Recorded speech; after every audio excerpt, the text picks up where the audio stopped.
नमस्कार दोस्तों, स्वागत है आपका एक बार फिर से लाइट मोड के यूट्यूब प्लेटफॉर्म पे। दोस्तों आज हम देखेंगे जून 1 के important questions which has been nominated for Rajiv Gandhi Khel Ratna award 2020। दोस्तों इसका राइट आंसर है Rohit Sharma. Moving on to the next question, which state decided to maintain a state health register for all citizens. तो यह किया कर्नाटका की सरकार ने। यह अपने राज्य के मीन्स कर्नाटका के सारे सिटीजन्स का एक इनके डेटा लेंगे, हर एक तरह के इनका हेल्थ कैसा है, फिर उसको मॉनिटर करेंगे और उस हिसाब से एक रजिस्टर तैयार करेंगे ताकि इनके स्टेट का हेल्थ सिस्टम काफ़ी अच्छा हो जाए। Question number 3, who becomes CEO of FSSAI। FSSAI जो होता है इसका फुल फॉर्म है food safety standard and authority of India. ये भारत में जितने भी चीज़ें होती हैं उनको यह स्टैंडर्डाइज करता है। जैसे कि आपको पता होगा मैगी पे कुछ सालों पहले बैन लग गया था, तो वो FSSAI ही नहीं लगाया था क्योंकि मैगी में मोनोसोडियम ग्लूटामेट पाया गया था MSG। तो इसके जो CEO बने हैं वह हैं अरुण सिंघल। अगर बाकी दी ऑप्शन की बात करें तो अनीता कोटवानी बनी है कैराट इंडिया की CEO। यह भी आज का ही न्यूज़ है, याद रखना अभी। कैराट इंडिया के CEO और PR जयशंकर बने हैं IIFCL के CEO। इसका फुल फॉर्म होता है India infrastructure financial corporation limited. तो ये इंफ्रास्ट्रक्चर में डील करती है और यह एक मीडिया एजेंसी कंपनी है। Question number 4, PM Modi launches a video blogging contest named as. तो इसका नाम है माई लाइफ माई योगा। इसके लिए एक वीडियो ब्लॉगिंग कॉन्टेस्ट जारी हुआ है जिसमें जीतने वाले लोगों को पुरस्कृत किया जाएगा। कारण यह है कि 21 जून को अंतर्राष्ट्रीय योगा दिवस होता है, तो उसी उपलक्ष्य में यह कॉन्टेस्ट जारी किया गया है। Question number 5, reserve bank of India recently announced that the government of India has discontinued dash saving bonds. दोस्तों सेविंग बॉन्ड्स जो कि गवर्नमेंट ऑफ इंडिया का होता है, इस कारण इसको government of India government bond भी बोलते हैं या फिर RBI बॉन्ड भी बोल देते हैं। इसमें सरकार यह गारंटी देती है कि यह जितनी ही प्रतिशत बोली गई है उतना इंटरेस्ट देगी। जैसे इस केस में यह 7.75% का सेविंग बॉन्ड था, बट ग्लोबल रिसेशन को देखते हुए सरकार ने इसे डिसकंटिन्यू कर दिया है। इसी तरह कुछ अन्य सेविंग स्कीम्स जैसे कि PPF पब्लिक प्रोविडेंट फंड, इसमें पहले 7.9% का इंटरेस्ट था, बट इसको घटा के अब 7.1% कर दिया गया है।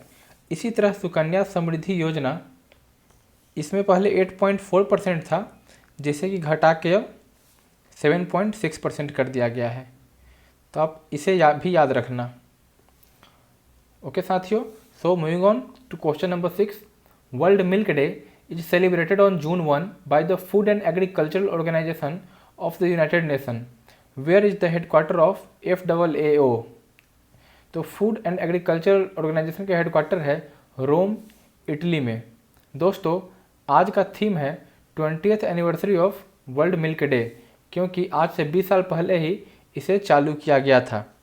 भारत में जो मिल्क डे होता है वह होता है 26 नवंबर को, क्योंकि इसी दिन भारत के जो फादर ऑफ मिल्क रेवोल्यूशन बोलते हैं वर्गीस कुरियन, जिन्होंने आनंद में कोऑपरेटिव मिल्क का चालू किया था जो कि आज अमूल है, तो उनकी याद में किया जाता है।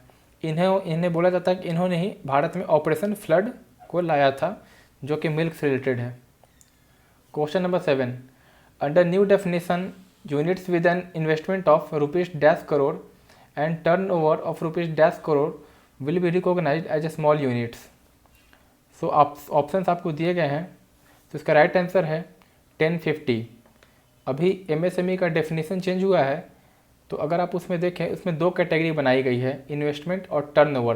पहले टर्नओवर नहीं था, तो इसके तहत माइक्रो, स्मॉल और मीडियम तीनों के डेफिनेशन चेंज किए गए हैं। अगर माइक्रो को देखें तो इसमें इन्वेस्टमेंट सभी करोड़ में है, 1 होना चाहिए और टर्नओवर 5 करोड़ होना चाहिए। उसी तरह स्मॉल में 10 और 50 है और मीडियम में 50 और 250 है, सभी करोड़। मीन्स इन्वेस्टमेंट इसके बीच में होना चाहिए, इन्वेस्टमेंट 1 करोड़। तो यह रिलेशन है, आप याद रखना। यहाँ पे × 10 हो जाता है और × 5 दोनों तरफ। तो तो आप इस तरह याद रख सकते हो। तो इस क्वेश्चन का आंसर है कि 10 करोड़ इन्वेस्टमेंट जो है वह 10 करोड़ का होना चाहिए और टर्नओवर जो है वह कम से कम 50 करोड़ का होना चाहिए, तभी स्मॉल यूनिट माना जाएगा। Question number 8, government unveils PM Svanidhi, जिसका कि फुल फॉर्म है Pradhan Mantri street vendors Atmanirbhar Nidhi scheme to provide loans up to ₹डैश टू स्ट्रीट वेंडर्स। इसके तहत 10,000 रुपये सभी स्ट्रीट वेंडर्स को दिए जाएंगे। यह आत्मनिर्भर भारत अभियान के ही तहत दिया जा रहा है। क्वेश्चन नंबर 9, ऐसा इसलिए क्योंकि एमएसएमई में भी तो पैसे दिए ही गए थे, बट बहुत स्ट्रीट वेंडर्स होते हैं जो कभी लोन नहीं लिए होते हैं, और एमएसएमई एक कंडीशन है कि अगर आपने आज तक लोन नहीं लिया है तो आपको उस 3 लाख करोड़ में से कोई रुपये नहीं मिलेंगे।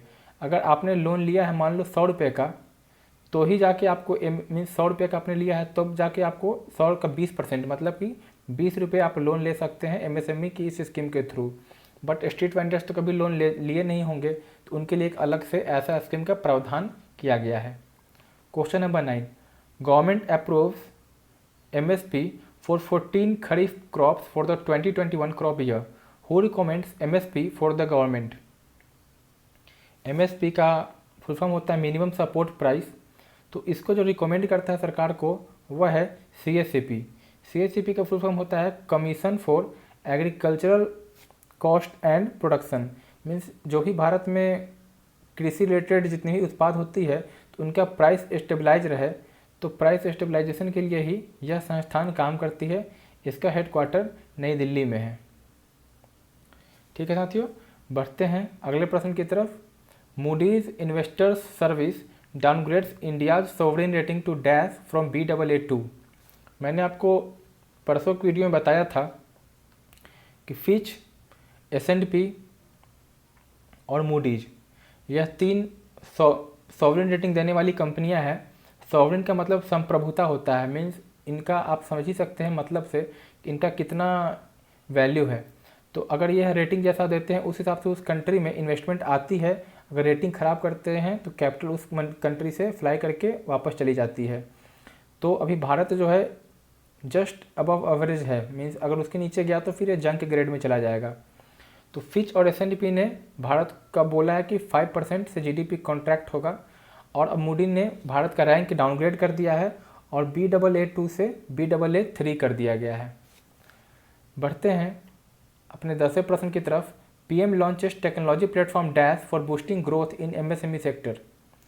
तो प्रधानमंत्री मोदी ने चैम्पियंस प्लेटफॉर्म जारी किया है ताकि NS का मतलब इसमें नेशनल स्ट्रेंथ, ताकि इस प्लेटफॉर्म के थ्रू जब भारत में जैसे कि अभी 3 ट्रिलियन दिए गए हैं एमएसएमई को क्रेडिट के थ्रू, तो अगर भारत के लोग अपना प्रोडक्टिविटी दिखाएं और रिस्क लें ताकि किसी तरह डिमांड क्रिएट करके अपने सामानों को बेच सके बाज़ार में, तो इससे क्या होगा कि भारत को स्ट्रेंथ मिलेगी और यही टाइम है भारत को मैन्युफैक्चरिंग सेक्टर में अपना प्रभुत्व जमाने का। तो प्रधानमंत्री ने इसी उद्देश्य से इसे जारी किया है। तो साथियों यह थे आज के questions. Thanks for watching our show. और अगर आपको पसंद आया तो बेल आइकन ज़रूर प्रेस करें। कोई भी नोटिफिकेशन, कोई भी फीडबैक हो तो हमें इस पर बताएं। सो साथियों, goodbye and see you soon.